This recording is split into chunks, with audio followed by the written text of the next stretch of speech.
Motherload is proudly created in partnership with Gordon & Gordon Interiors. Building more than our city skyline, they build our community.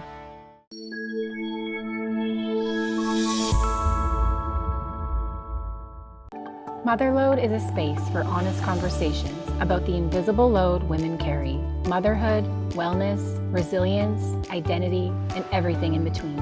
Because strength isn't about perfection, it's about rebuilding, reconnecting, and becoming who we're meant to be through every season of life.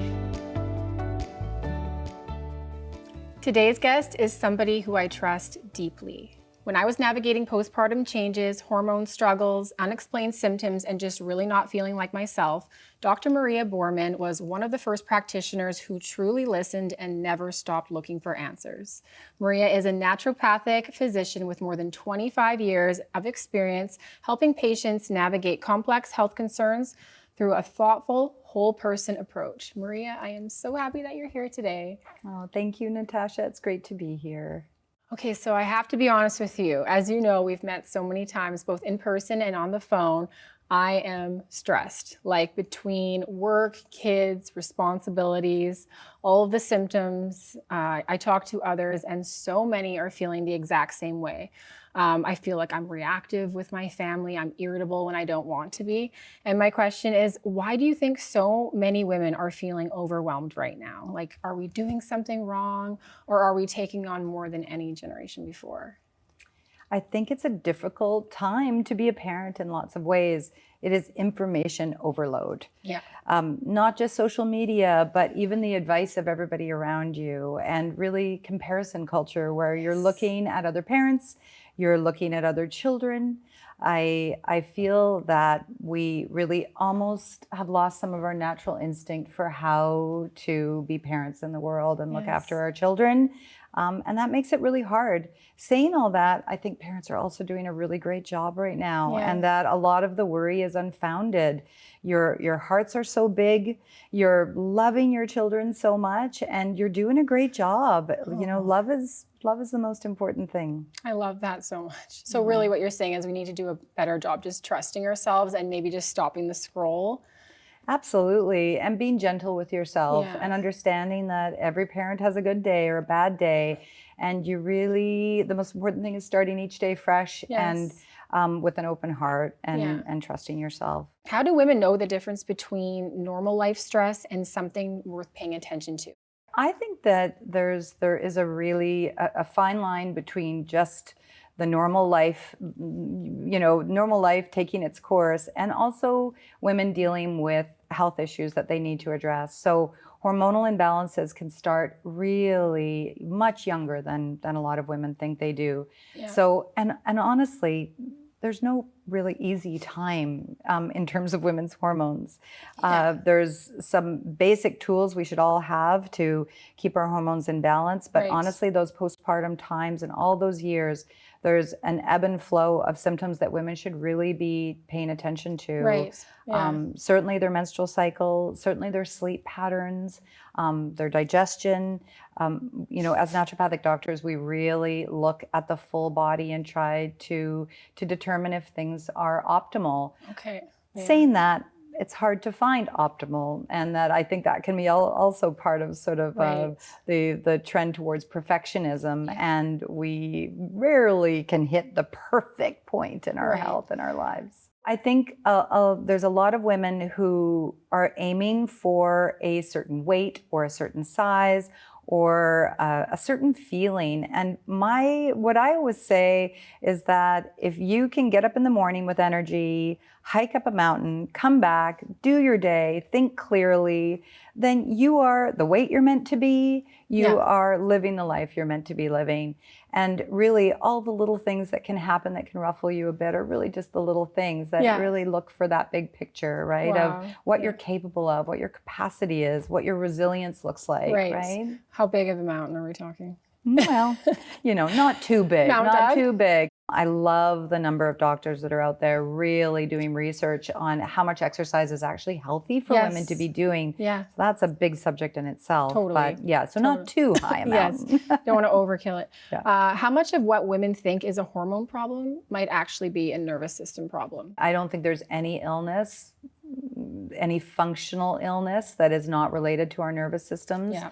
So I always say that we have possibly a biochemical, hormonal issue, but our nervous systems will take it and run with it. Right. So, and really the action of cortisol and different neurotransmitters in the brain can really change the way that condition feels within our body or actually exacerbate it. Right. And it also comes down to gut health a lot as well. Yes. So again, as a naturopathic doctor, I can talk about the gut all day, but our stress level absolutely dictates the way our gut functions, and the way our gut function dictates our hormones, our energy levels. So it's there's, if I could draw a giant board of the intercomplexities of all our body systems, nothing is unrelated to each other. And as a parent, sometimes it feels unavoidable with these external factors that are out of our control feeding in to our gut, our nervous system, and then it's just this vicious cycle. And really,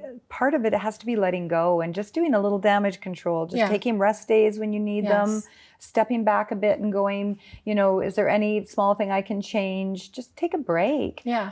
So much we can overthink so much. If you can't have more compassion for your situation at hand, twin mom of 3 with so many moving parts, it's such a dynamic situation at our home, and we're doing our best. But the more I try to fight, doing it all, being as everywhere. If I could, I'd be at the dance recital and the hockey game at the same time. And it's just, there's so much happening. I'm trying to build a business. I'm trying to be the best mom, wife, friend. It's just, something has to drop. And so I'm trying to learn to have so much more compassion for myself and take those rest days, take a day where I just turn my phone right off, and also just be so much kinder to myself because it is so challenging. I'm a work in progress. We all are, believe me. We're going to take a quick break, but stay tuned. When we come back, we're going to be talking all about perimenopause and what HRT really is.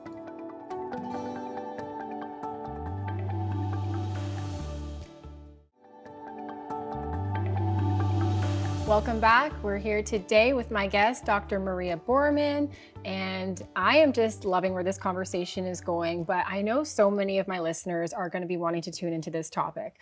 We're at that age range, I just turned 37, where we're starting to hear a lot more about perimenopause. How young are you seeing women enter this stage in your practice, and what are the classic signs and symptoms? We were hinting at the role that stress plays in hormones so much. And I think that perimenopause is really a collision of hormones and stress and gut health a bit. But we really could see the true changes of perimenopause starting as early as the mid-30s.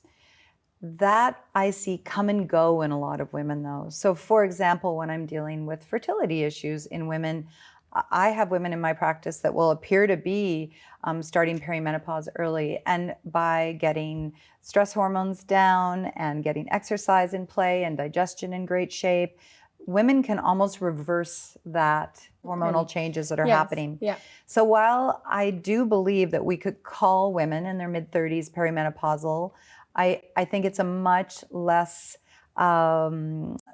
structured or definitive, dynamic. And it's more of a dynamic entity at that time. From mid-40s on, the writing's on the wall. Hormones are going, our ovaries aren't working quite as well as they used to be working. Yes. And these very classic and typical symptoms of perimenopause start to occur. What are they? So give me your top 5. Yeah, the top 5: anxiety, honestly, where women start to react to the world differently than they used to before.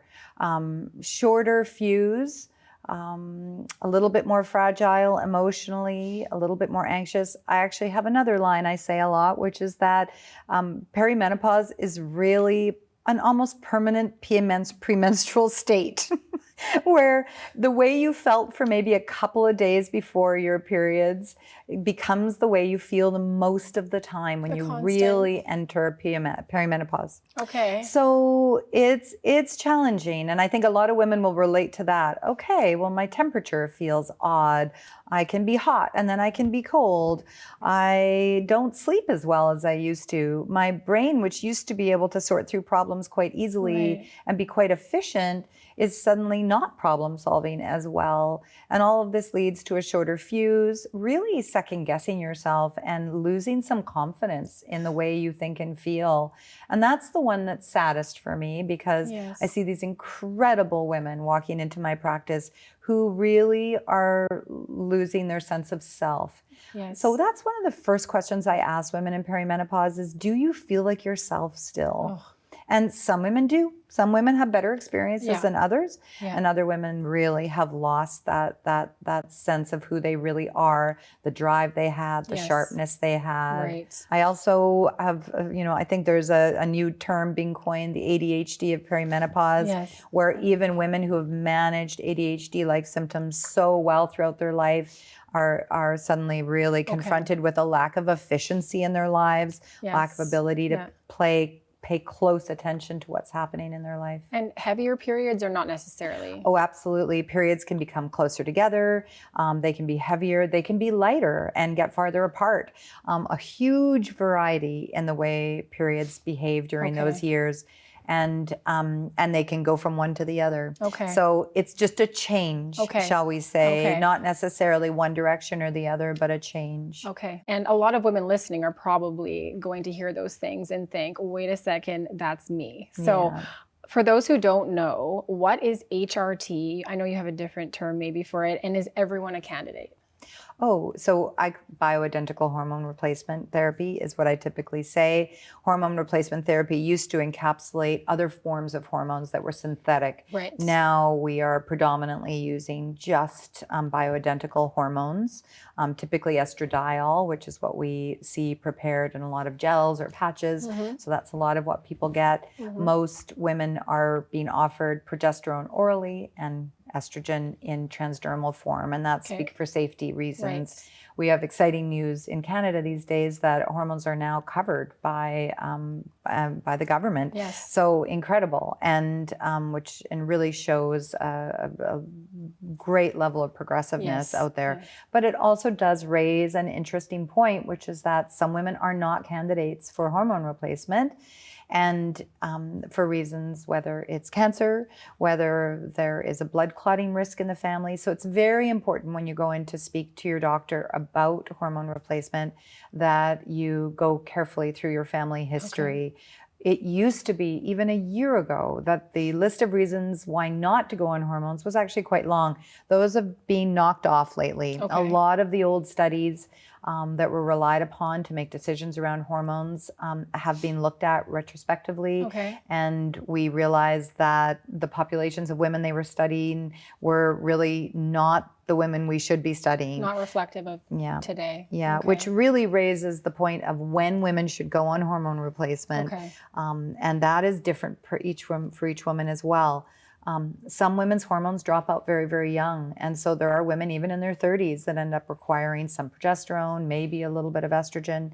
But the typical pattern is that once your menstrual cycle starts to become irregular, once the symptoms of perimenopause become quite strong in your body, you can start to go on hormone replacement. The older school thoughts were that you waited until you'd had a whole year past your last menstrual cycle in order to consider hormones. And now that is absolutely not the case. And in fact, for maximum safety, we want early intervention. My trend has been estrogen dominant, which has made me feel postpartum nuts. Like I go a little bit crazy a couple times a month when I feel this surge of tension in my body and really poor sleep and all sorts of other things, very heavy periods. But when I started taking just 100 milligrams of Prometrium, day 12 till bleed, it has really changed the game for me. So that's all I'm on right now. So am I technically starting HRT, but just very entry level? Absolutely, and then it grows and evolves from there. It absolutely does. And again, for each woman, completely unique. And in your case, that this has been incredibly helpful for you. And that is quite common, where women end up being more estrogen dominant throughout their 30s and 40s. I call it the grounding hormone. It's a hormone that can help us sleep a little bit better, feel a little bit more solid in ourselves. So there's not many good reasons not to go on progesterone. Okay. So certainly I do believe it's important to test. So, and we can talk more about that if you want to, but I do think it's a good idea to get a bit of a sense of what your hormones look like. Yeah. That can be a bit controversial. Okay. Some MDs don't like testing and just go strictly on symptoms. Yeah. Naturopathic doctors traditionally like to test in that last week of your menstrual cycle and really see what the ratios look like and make our decisions based on that. Okay, we're going to talk a whole bunch more on that as soon as we return from the next break, so stay tuned.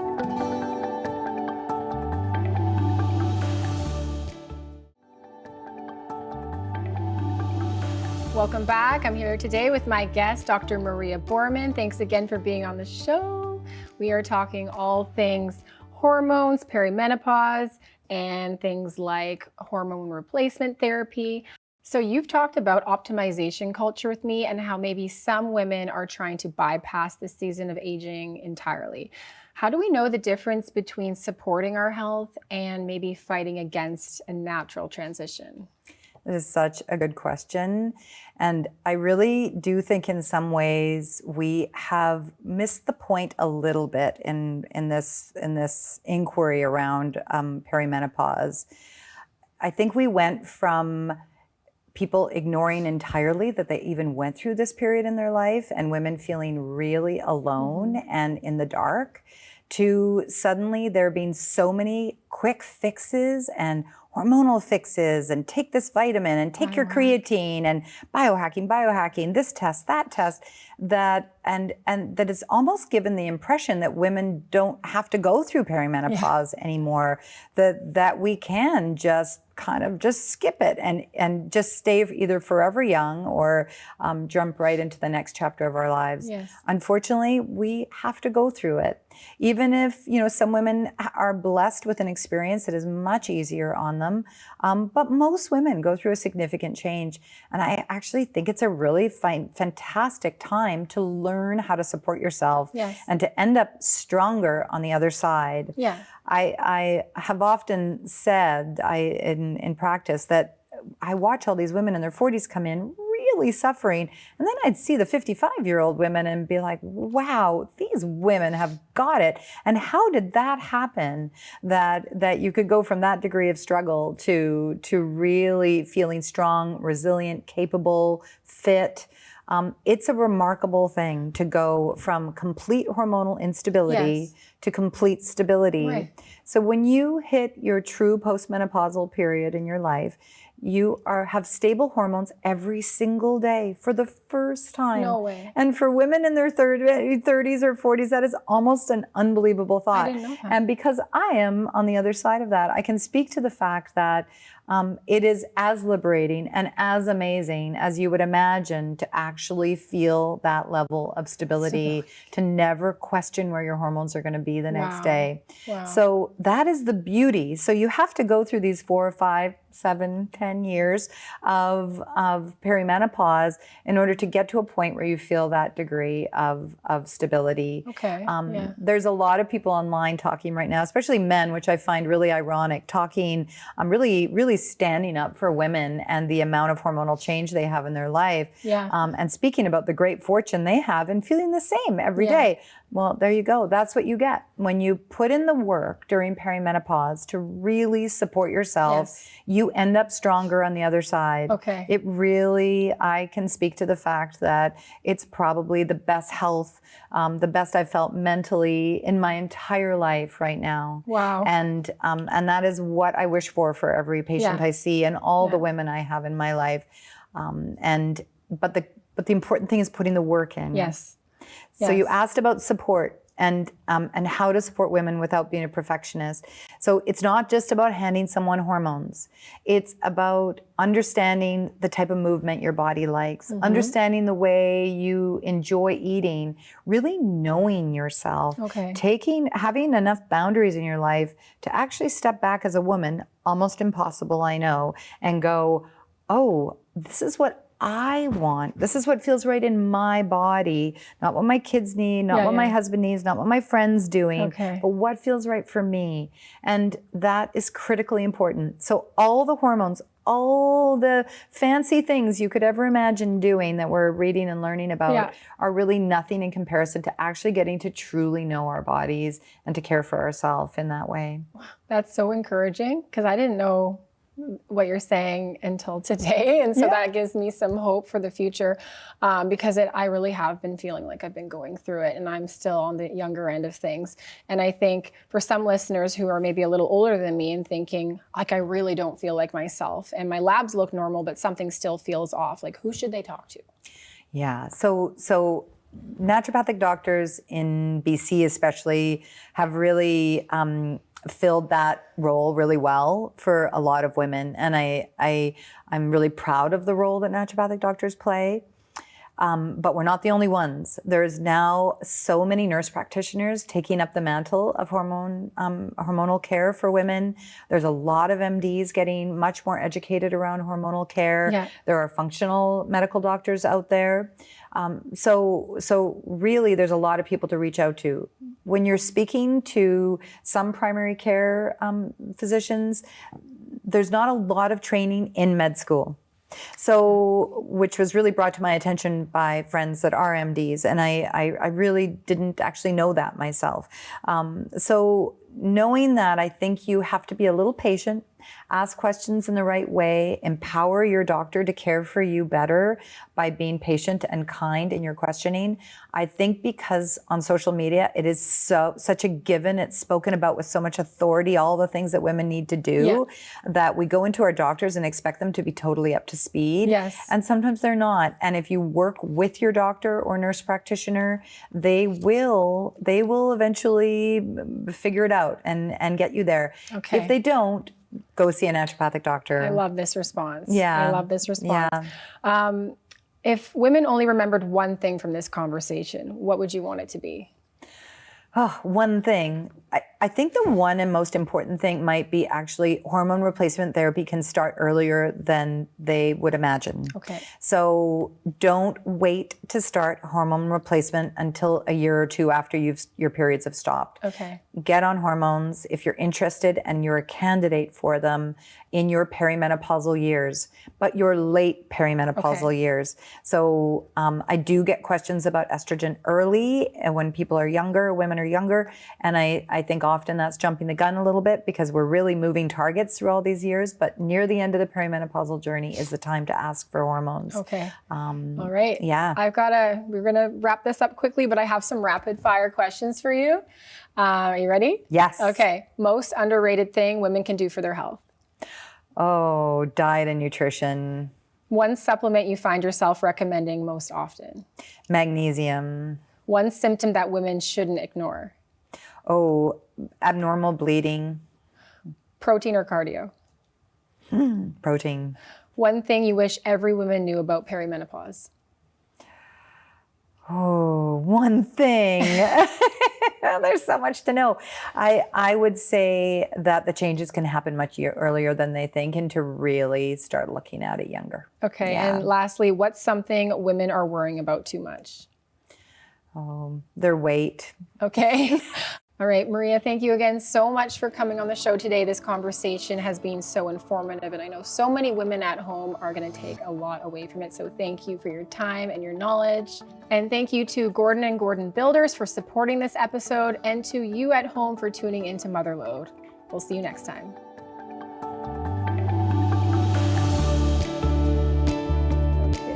All right. My friend. I know how to really end things off. That's one thing I'm good at. Be safe. Love you. Drive home safe.